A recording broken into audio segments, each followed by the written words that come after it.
नमस्कार दोस्तों। महज 17 साल की उम्र में ठगी के आरोप में हथकड़ियां पहनने वाले सुकेश चंद्रशेखर की जिंदगी भी किसी फिल्मी कहानी से कम नहीं है।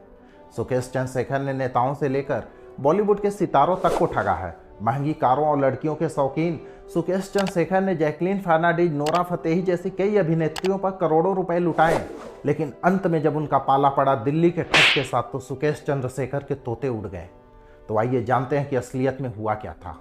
एक कहानी शुरू होती है मुंबई से, जहां लीना मारिया दुबई से पढ़ाई पूरी करने के बाद मॉडलिंग की दुनिया में किस्मत आजमाने मुंबई आती है। वहां उसकी मुलाकात सुकेश चंद्रशेखर से होती है। दोनों में कुछ मुलाकातों के बाद पहले प्यार और फिर ठग में पार्टनरशिप का खेल शुरू हो गया। सुकेश ने मारिया को मॉडलिंग के कुछ असाइनमेंट दिलाए और फिर अपने साथ चेन्नई ले गया। मॉडलिंग और फिल्मी पर्दे पर आए उसे कुछ ही दिन बीते थे, लेकिन मारिया की आंखों में दौलत और शोहरत की चाहत दिन प्रतिदिन बढ़ती जा रही थी और इस चाहत ने उसे सुकेश के और करीब ला दिया।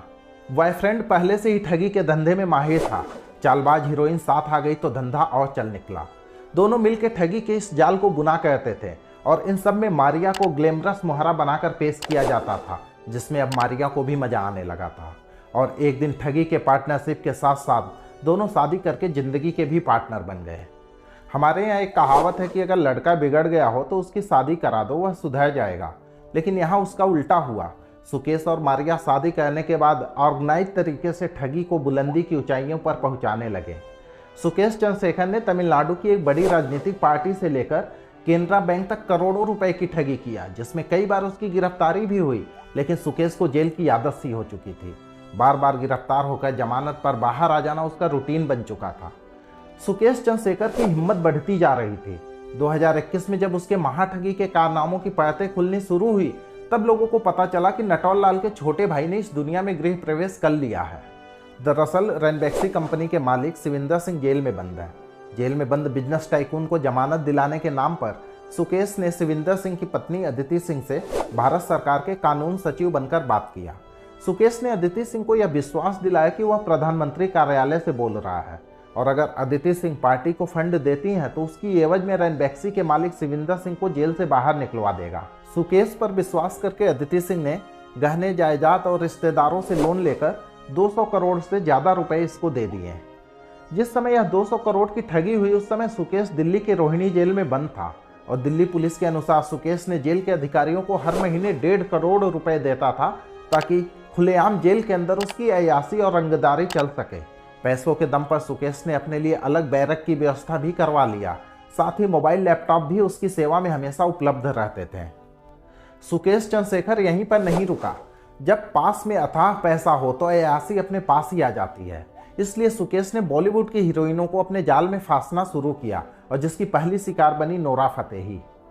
सुकेश ने नोरा फतेही को अपने जाल में फंसाने के लिए महंगे महंगे गिफ्ट देना शुरू किया। पहले तो नोरा फतेही को लगा कि ये उसका कोई फैन टाइप का बंदा है, लेकिन जब सुकेश ने नोरा फतेही को BMW गाड़ी गिफ्ट किया तो नोरा फतेही को शक हुआ और नोरा फतेही ने सुकेश के साथ दूरी बना ली।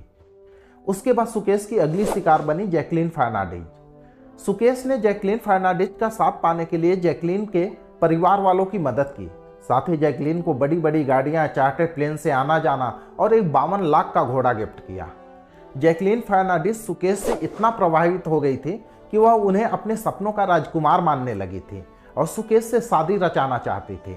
कुछ समय पहले ही जैकलीन फर्नांडीज और सुकेश चंद्रशेखर की अतरंग तस्वीरें भी मीडिया में वायरल हुई थी, जो इसकी गवाही देती हैं। हालांकि कुछ लोगों ने जैकलीन फर्नांडीज को आगाह करने की कोशिश की थी, लेकिन एक कहावत है कि जब नाश मनुष्य पर छाता है पहले विवेक मर जाता है, और यही जैकलीन फर्नांडीज के साथ हुआ। लेकिन ये कहानी अभी खत्म नहीं हुई। कहते हैं ना, जैसी करनी वैसी भरनी, यही हुआ सुकेश के साथ। पूरी दुनिया को ठगने वाला सुकेश चंद्रशेखर जब दिल्ली के जेल में पहुंचा तो पता चला यहाँ पर शिकारी खुद ही शिकार बन गया। लोग कहते हैं कि दिल्ली की एक बड़ी राजनीतिक पार्टी ने इस ठग के साथ महाठगी कर दी। जांच में मदद दिलाने के नाम पर इस पार्टी ने सुकेश से कई करोड़ रुपए ठग लिए और अब सुकेश अपने साथ हुई ठगी की कंप्लेंट ब्रह्मांड के सभी कुत्ते बिल्लियों से लेकर गवर्नर तक कर रहा है। दोस्तों, आपको क्या लगता है सुकेश चंद्रशेखर के बारे में, जैकलीन फर्नांडीज के बारे में और दिल्ली की उस राजनीतिक पार्टी के बारे में जिसने सुकेश को ठग लिया? अपनी राय एक बार नीचे कमेंट में जरूर बताइए। चैनल को सब्सक्राइब कर दीजिए। मिलते हैं आपसे किसी अगली वीडियो में, तब तक के लिए धन्यवाद।